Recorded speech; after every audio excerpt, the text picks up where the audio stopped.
në këtë edicion do të ndiqni. Vazhdojnë dëmtimet e portaleve shenjëzues. Sot në rrugën Gaspër Karaçi, një kamion me peshë të rëndë ka dëmtuar portalin shenjëzues.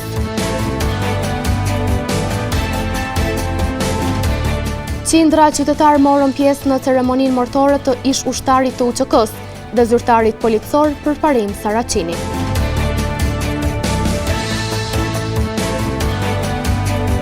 Basketbollistët e Vllaznimit nuk ja dolën të fitojnë kundër Bashkimit nga Prizreni.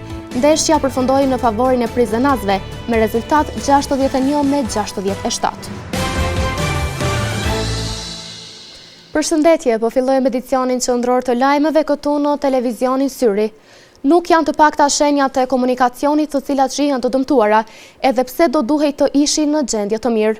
Kamera e mediumit ton ka regjistruar disa raste në rrugët e qytetit, ku sinjalistika rrugore është e dëmtuar, duke rrezikuar sigurinë e qytetarëve. Dëmtimi i shenjave të komunikacionit ndikon edhe në sigurinë rrugore. Nuk janë të pakta rastet kur shenja të komunikacionit në gjendje as pak të mirë, nga dëmtimi që ato kanë. Nga dita në ditë, qytetarët këtë probleme vlerësojnë si shqetësim, pasi që disa prej tyre dëmtohen nga persona të pakujdesshëm, por ka raste edhe nga kushtet atmosferike. Për shenjat të komunikacionit, edhe fryma i ka rëzu, po edhe ndeshje bon shumë. Bilet s'kanë kujdes për fëmijët që i kem shkollën që atje. Sidomos të Shqipërisë, nështë të pëkorit, nëse njerëz gjëna ata, vinë pa kur fa lidhe vinë. Asë se bojnë manë si del dikush në rruga, dishka. Kisha bojnë apel si me pos kujdes më të madhë. Edhe biciklistët konsiderojnë se ky problem duhet të sanohet. Është e vështirë edhe për biciklista, e veçanërisht edhe për shofer. Prandaj duhet kujdes pak më i madh. Duhet një vetëdijësim i popullit tonë shumë më i madh. Siguria e qytetarëve shumë e rëndësishme, prandaj vetëdia e ngasësve duhet të rritet në respektim dhe ruajtjen e secilit sinjalistik rrugore, u shprehen qytetarët. Mbetemi te dëmtimi i shenjave të komunikacionit. Një mjet ka dëmtuar sot në mesditë shenjën e një portali në rrugën Gaspër Karaçi në Gjakov. Rastin e kanë konfirmuar edhe nga policia e Kosovës. Ndërkohë dëmtime të ngjashme sinjalistike kanë ndodhur edhe para 2 javësh në një rrugë tjetër. Është dëmtuar portali shenjësues në rrugën Gaspër Karaçi në Gjakov, ende pa filluar së funksionuari. Mbetjet nga dëmtimi janë rrugë, sipas ekspertëve të cilët na u përgjigjen me shkrim, portali kishte përmasat e lejuara më shumë se 4.5 metra.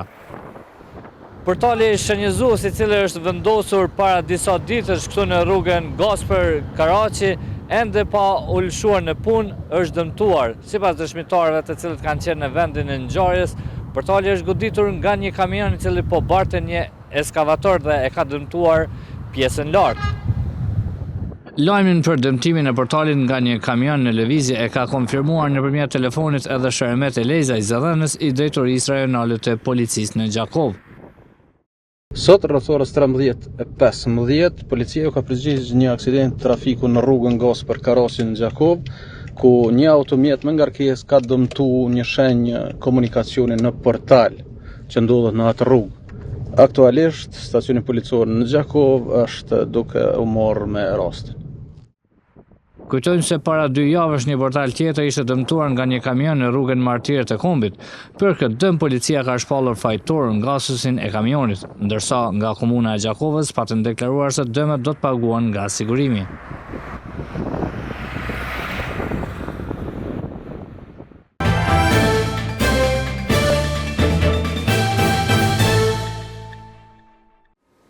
Në varrezat e qytetit në Gjakov, sot i është dhënë lamtumira e fundit ish ushtarit të ushtrisë çlirimtare të Kosovës dhe zyrtarit policor Përparim Saraqini, i cili u nda nga jeta në moshën 46 vjeçare pas një sëmundje të rëndë.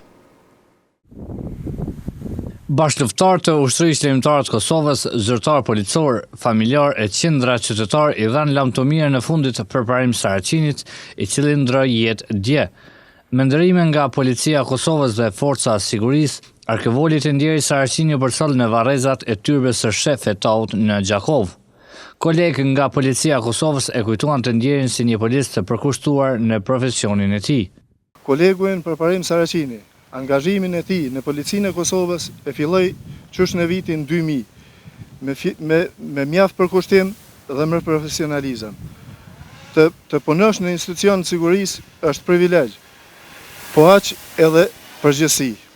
Kujtojmë se i ndjeri ishte luftëtar i ushtrisë çlirimtare të Kosovës.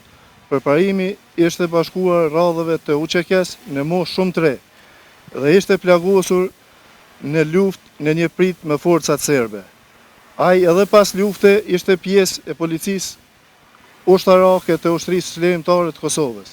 Me fillimin e konsolidimit të policisë Kosovës, i ndjeri Përparimi me 24 prill të vitit 2000 u inkuadrua në radhët e policisë të Kosovës, duke i takuar gjeneratës së 5 të policisë. Për këta vite rresht ka punuar në ekipin patrullues të njësisë rajonale të trafikut rrugor. Përparim Saraqini ishte gjenerata e 5 të policisë së Kosovës. Ai u nda nga jeta në moshën 46 vjeçare duke lënë pas vetes gruan dhe 2 fëmijë.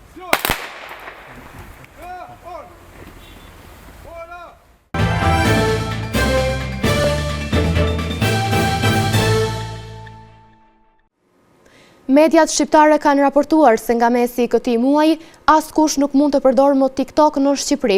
Me vendim të qeverisë, kjo platformë do të mbyllet përmes Agjencisë Kombëtare të Sigurisë Kibernetike dhe ky kufizim do të vlejë për të paktën 12 muaj. Storia në vazhdim na sjell disa nga opinionet e personave nëse mendojnë se ky vendim do të duhej të mirej edhe në Kosovë. Në Shqipëri është vendosur nga qeveria që të mbyllet aplikacioni TikTok. Mediat shqiptare raportojnë se për 12 muaj, që nga mesi i këtij muaji të gjithë përdoruesit në Shqipëri të këtij aplikacioni nuk do të kenë të drejtë përdorimi. Ky vendim erdhi pas takimeve konsultative me rreth 65.000 prindër në mbi 1.300 takime, ka bërë të ditur Edi Rama, kryeministri i Shqipërisë. Shkak i marrjes së këtij vendimi po shihet rritja e gjuhës së urrejtjes, bullizmit, dhunës e fatkeqësive deri në marrje jete. Zbatimin e këtij vendimi e kanë mirëpritur edhe disa nga qytetarët e intervistuar sot. Madje ata janë shprehur se është e nevojshme që ky vendim të mirret edhe në Kosovë. Unë mendoj që është mirë mbyllet TikToki, për personalisht nuk jam përdoruese e TikTokut, po masi po kaq përdor, domethënë nga të rinjt, është më mirë më mshel. Po normal. Do të më mbyll, se është rrezik, diçka mund të më ndodhë. Ta rinjas me në magat. E përdojmë për të keq. Po, se mund me më konë kështu do video kështu po shikueshme edhe dhënshëm. Aplikacioni TikTok në Shqipëri do të rihapet vetëm nëse kjo kompani kineze vendos filtra në mënyrë që të shmanget gjuha dhunës dhe përmbajtjet problematike në këtë platformë, të cilat po sjellin rrezik në shoqëri. Veshkat janë organet të cilat i filtrojnë toksinat jashtë trupit, prandaj kujdesi ndaj tyre është thelbësor për shëndetin e secilit person. Urologu Tom Komani thotë se nuk duhet neglizhuar kontrollet, pasi që numri i pacientëve me sëmundjet e veshkës është në rritje. Rëndësia e ditës botërore të veshkave është e madhe, veçanërisht për popullsinë tonë, pasi numri i pacientëve me sëmundje të veshkave është në rritje. Kështu ka bërë të ditur urologu Dr. Tom Komani, duke dhënë theksin edhe në domosdoshmërinë e ndërgjegjësimit. Rëndësia e ditës botërore të veshkave është shumë e madhe, veçanërisht për popullsinë tonë, për arsye se kemi shumë në rritje numrin e pacientëve me sëmundje të veshkave. Qoftë me sëmundje të cilat vijnë për shkak të diabetit, qoftë me sëmundje tjera të natyrës së formimit të gurëve, të cilët ma vonë shkaktojnë dëmtime që janë të pariparueshme për pacientin. Sipas tij, një konsult me endokrinologun ndihmon në parandalimin e sëmundjeve të veshkave, veçanërisht tek pacientët me diabet. Ky i fundit për një periudhë të gjatë kohore mund të shfaqet me simptoma të cilat në fazat përfundimtare janë të pariparueshme. Ne duhet të ngritim zërin, duhet së bashku me koleget në mënyrë interdisiplinare, duke konsultuar edhe me endokrinologët, në mënyrë që pacientët sa më shpejt, sa më herët, ta bëjnë kontrollin e duhur që të parandalojmë sëmundjet të cilat drejt për drejti reflektohen edhe në veshka. Veçanërisht këtu kam fjalën për diabetin, i cili për një periudhë kohore manifestohet me simptoma dhe neveshka që në fazat përfundimtare janë të pariparueshme dhe përfundojnë me pamjaftueshmërinë kronike të veshkave. Simptomat e sëmundjeve të veshkave janë të ndryshme, duke filluar nga dhimbja në zonën e shpinës, një dhimbje që nuk duhet neglizhuar. Përveç kësaj ka dhe shenja të tjera që kërkojnë vëmendje mjekësore, tha doktori Komani. Simptomat janë varësisht prej natyrës së sëmundjes. Për shembull, nëse pacienti ka një dhimbje shpine, të cilën nuk duhet neglizhuar në çdo rast, duhet të kërkojnë ndihmën së paru te mjeku familjar, i cili e orienton te specialisti. Një dhimbje që persiston duhet patjetër të udhëzohet te urologu, nefrologu, internisti dhe te mjekët e tjerë të cilat bëjnë ekzaminime me imazheri. Prandaj duhet simptomat e para është dhimbja, ndryshimi i ngjyrës së urinës, pengesat urinare, të ajurit që manifestohet qoftë në fytyrë, duar, këmbë dhe në përgjithësi në të gjithë trupin, duhet patjetër me atërheq vëmendjen pacientit që duhet të bëjë një vizitë sa më të shpejtë te mjeku. Specialisti i urologjisë Komani apeloi për kontrolle të rregullta dhe një mënyrë jetese të shëndetshme, si masa kryesore për të parandaluar dëmtimet e veshkave dhe për të shmangur komplikimet të rënda që mund të sjellin këto sëmundje.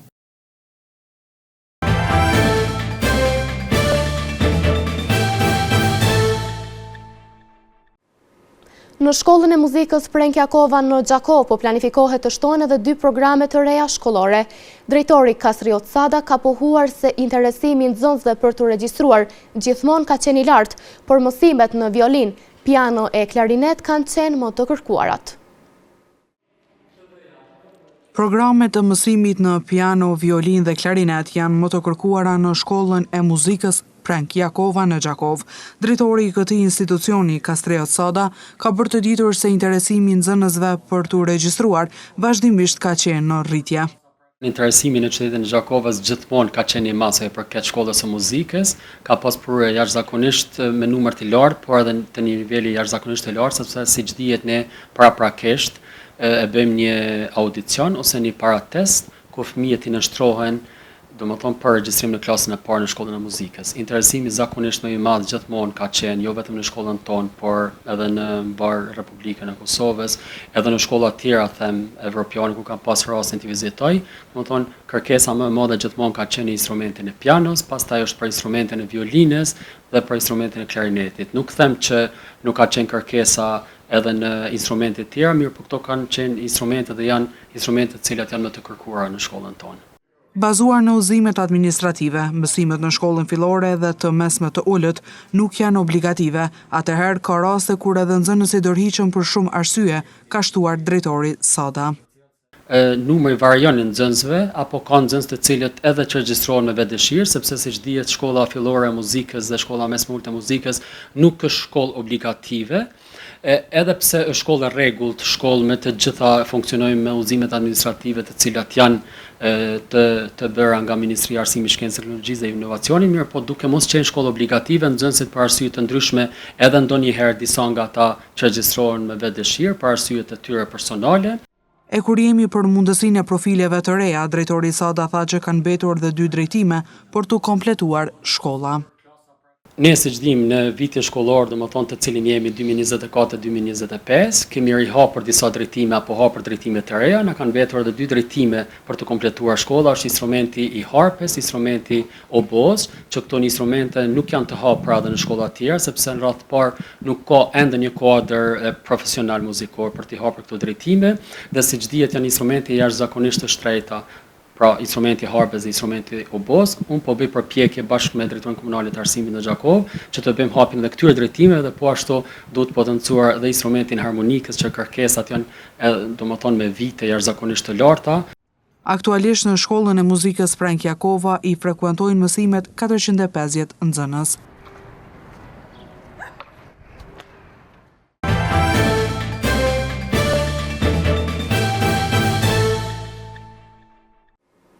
Basketbollistët e vllaznimit nuk ja dolën që të fitojnë në përballje me Bashkimin e Prizrenit. Me këtë fitore, Bashkimi është në vendin e parë në Superligën e Kosovës me 39 pikë, e ndjekur nga Trepça në vendin e dytë me 38 pikë. Vëllaznimi mbrëm ka humbur kundër Bashkimit në palestrën e sportit Shaninushi me rezultat 61-67. Mysafirët nga Prizreni që nga çereku i parë ishin më të mirë se vendasit dhe dominuan lojën. E çerekun e parë fituan me rezultat 16-14. Edhe në çerekun e dytë Bashkimi dominoi ndeshjen duke shënuar me shumë pikë se Kuqezint dhe ky çerek ju takoi dhe fituan 17-13 dhe semafori në pjesën e parë tregonte shifrat 33-27 për Bashkimin. E çereku i tretë ishte më i miri për gjakovarët. Ata arritën me mbrojtje të fortë dhe me efikasitet të shkrijnë epërsin dhe çereku i tretë ju takoi Vllaznimit me rezultat 19-13 dhe rezultati i përgjithshëm ishte i barabartë 46-46. E derisa mendoi se Vllaznimi u kthye në lojë, ndodhi e kundërta. Kuqezit nuk ishin në gjendje ta vazhdojnë efikasitetin e çerekut të tretë dhe shënuan në çerekun e katërt vetëm 15 pikë. E Bashkimi në këtë çerek ishte më i saktë, duke shënuar 21 pikë dhe kështu e përmbyllin ndeshjen me fitore 61-67. Me këtë fitore Bashkimi është në vendin e parë në Superligën e Kosovës me 39 pikë, e ndjekur nga Trepça që ka vendin e dytë me 38 pikë. E Vllaznimi është në vendin e 5 me 34 pikë. Në vazhdim të ndjekim parashikimin e motit për ditët në vijim. Mot kryesisht i Vranët e me diell kanë bizotruar ditën e sotme, me temperatura që kanë lëvizur nga 5 deri në 20 gradë Celsius. Për nesër parashihet mot i Vranët e merreshje shiu, me temperatura që do variojnë nga 7 deri në 17 gradë Celsius. Mot i Vranët pritet të mbizotrojë të mërkurën, me temperatura që do variojnë nga 9 deri në 19 gradë Celsius. 7 deri në 18 gradë Celsius pritet të jenë temperatura gjatë së enjtës, karakterizuar nga mot i ndryshueshëm. Dita e premtë do të karakterizohet nga mot i Vranët e me diell, ku temperatura minimale do të jetë 11 gradë, ndërsa maksimalja 22 gradë Celsius. Edhe të shtunën pritet të mbizotrojë mot me diell e vranësira, me temperatura të cilat do variojnë nga 9 deri në 22 gradë Celsius. 6 deri në 18 gradë Celsius do të jenë temperatura gjatë ditës së diel, ditë kjo që do të karakterizohet nga mot i Vranët e merreshje shiu.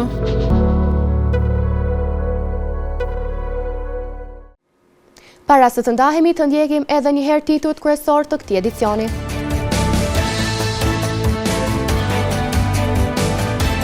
Vazhdojnë dëmtimet e portaleve shenjëzues. Sot në rrugën Gaspër Karaçi, një kamion me peshë të rëndë ka dëmtuar portalin shenjëzues.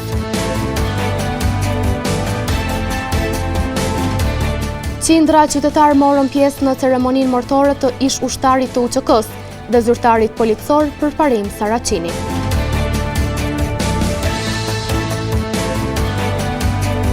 Basketbollistët e Vllaznimit nuk ja dolën të fitojnë kundër Bashkimit nga Prizreni. Ndeshja përfundoi në favorin e prizrenasve me rezultat 61-67. Këtu merr fund ky edicion qendror i lajmeve. Ju mund të vazhdoni të na ndiqni në televizionin Syri, si dhe në rrjetet tona sociale. Mirupafshim.